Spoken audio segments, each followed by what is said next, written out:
आज का विषय है कि क्या चीज़ है जो भगवान आपको नहीं देंगे या नहीं दे सकते। आज उस विषय पर बात करना चाहता हूँ। आप किसी मंदिर में जाते हैं या चर्च में जाते हैं और पूजा अर्चना करते हैं तो थोड़ी देर के लिए एक शांति का अनुभव होता है, लेकिन ये अस्थाई शांति है। जब आप मंदिर से बाहर आके फिर दुनिया के कामों में लग जाते हैं तो ये थोड़ी देर बाद इसका प्रभाव समाप्त हो जाता है। और मेरा विषय है कि भगवान आपको क्या नहीं दे सकते। अगर भगवान से आप ये मांगे कि आपके मन को ही शांत कर दे हमेशा के लिए आत्मानंद आपको प्राप्त हो जाए, तो ये भगवान से आपको नहीं मिलेगा। ना वो देंगे, और एक शब्दों में ये भी कह सकते हैं उसे दे भी नहीं सकते। इसके लिए तो आपको अपनी यात्रा खुद करनी पड़ेगी। हाँ, उस यात्रा में वो आपकी सहायता कर सकते हैं, उस यात्रा में आपका वो मार्गदर्शन भगवान कर सकते हैं, लेकिन बिना यात्रा किए सीधा आपको आनंद हमेशा के लिए या मुक्ति हमेशा के लिए नहीं प्रदान कर सकते, नहीं करेंगे वो। अब उदाहरण के तौर पे हमारे ही देश में एक भगवानुमा संत थे। वो ईश्वर ही की तरह थे, एक तरह से ईश्वर का अवतार ही मान लो उनको, या सीधा कह दो मेरे गुरु थे।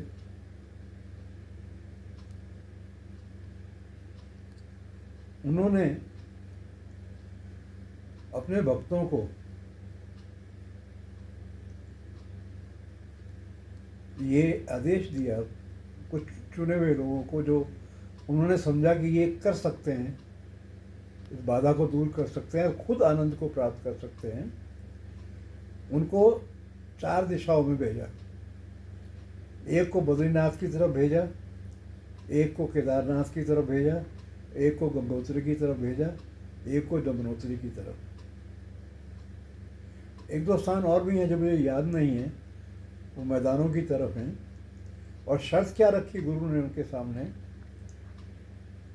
कि आप पैदल चलना शुरू कर दीजिए, आपकी जेब में एक भी पैसा नहीं होगा, आप बिना पैसा लिए चलेंगे। थक जाएंगे तो किसी से गाड़ी में लिफ्ट नहीं मांग सकते, इसकी अनुमति नहीं है। कोई अपने आप दया करके तुम्हें बिठा दे, लिफ्ट दे दे और थोड़ा आगे तक आपको छोड़ दे जहाँ तक वो जा रहा है, उतने तक की अनुमति है, लेकिन आप गाड़ी रोक के लिफ्ट नहीं मांग सकते, आप चाहे बेहोश क्यों ना हो जाए। दूसरा, आप मांग कर नहीं खा सकते। पैसे हैं तो आप होटल में नहीं खा सकते, पैसे आपके पास नहीं हैं तो आप किसी होटल में भी नहीं खा सकते, मांग कर नहीं खा सकते। बिल्कुल हाल बेहाल हो जाए, चाहे मृत्यु क्यों ना हो जाए, आप मांग कर नहीं खाएंगे। कोई कृपा करके आ जाए आपके सामने और आपको कुछ भोजन दे दे तो आप कर सकते हैं। और इस तरह आप बद्रीनाथ जाना आना, इन 4 धामों में आना जाना करने का काम उन्होंने सौंप दिया।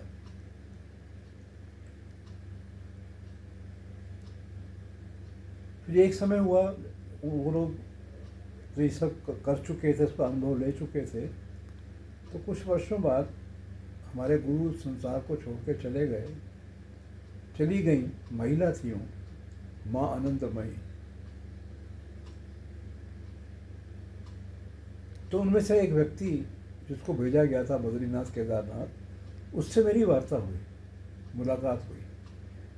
तो उससे मैंने यात्रा का विवरण पूछा कि आपने यात्रा की। उसने कहा हमने वैसे ही की जैसा हमारे गुरु का आदेश था, माँ का आदेश था, लेकिन हमें माँ की सहायता मिलती रही, इसका हमें पूरा एहसास था सबको, जितने लोग गए, कि जब बिल्कुल थक के चूर होके हम चलने लायक नहीं रहते थे और बैठ जाते थे सड़क पे, तो कोई ना कोई गाड़ी रुक जाती थी, कार पे रुक जाती थी, और हमसे पूछ लेते थे वो कि हम वहाँ तक जा रहे हैं, आप चलना चाहते हैं। ये माँ की सहायता ऐसे हो जाती थी। भूख का भी ऐसा हुआ कि ये भूख से बेहाल हो गए तो कोई कहीं ना कहीं से आके कुछ खाने को दे जाता था। इस तरह करते हुए हम लोग बद्रीनाथ वहाँ से लौट के इसी नियम का पालन करते हुए लौटे। तो माँ का उद्देश्य ये था कि आत्मा आनंद प्राप्त करने का मार्ग, उस पर खुद चलना पड़ेगा। तो जब ये लौट के आए तो इनको अनुभूति हुई कि जैसे कोई दिव्य तत्व उनके भीतर प्रवेश कर गया। ऐसा उन्होंने मुझे बताया। तो मेरा कहने का आशय यही है कि अगर भगवान से आप आत्मानंद मांगते हैं, मुक्ति मांगते हैं, तो ये प्रार्थना करने पर भगवान आपको नहीं देंगे, और भगवान इसको दे भी नहीं सकते। वो आपसे कार्य या अपना कर्म इसके बारे में करवाएंगे ही करवाएंगे। अर्जुन को भगवान कृष्ण मुक्ति दे सकते थे, लेकिन नहीं दी।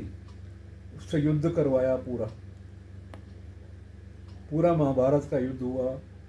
वनवास 14 वर्ष का उन लोगों ने भोगा, और इससे पहले भी 1 वर्ष वनवास भोगा। तो भगवान ने सब कुछ होने दिया, बस इनकी किसी विपत्ति में सहायता जरूर करते रहे। लेकिन उनको ये सब भुगवाया उन्होंने, फिर युद्ध भी कराया। और अर्जुन उनको सबसे प्रिय थे। उन्होंने कहा था कि मैं धर्मधारियों में मैं राम हूँ और पांडवों में मैं अर्जुन हूँ। भगवान कृष्ण ने कहा था,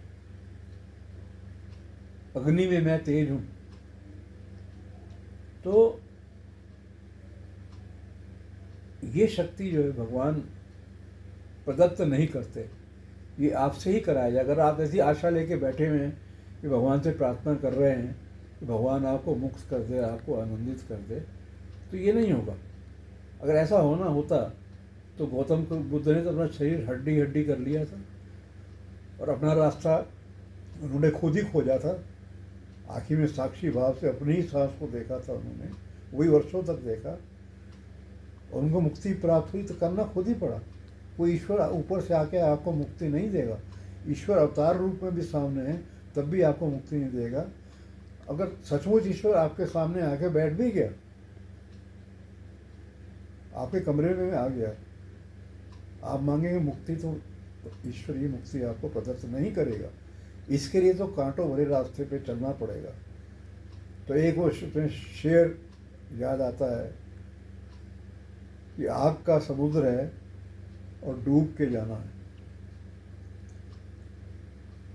यही मार्ग है कि आपको जो ये विपत्तियाँ जीवन में, कठोर विपत्तियाँ जो आती हैं, ये आपको खुद मुक्ति के रास्ते की तरफ ले जाएंगी। तो आप भगवान से प्रार्थना करें, अवश्य करें कि आपको मुक्ति दे दे, आपको आनंद दे दे। करने में कोई बुराई नहीं है, लेकिन वास्तविक तथ्य अंदर से ये है कि ये भगवान आपके लिए नहीं करेंगे। तो मेरा इस पूरे विषय का जो टॉपिक यही है कि क्या चीज़ है जो भगवान आपके लिए नहीं कर सकते, वो ये है। धन्यवाद। जय कृष्ण।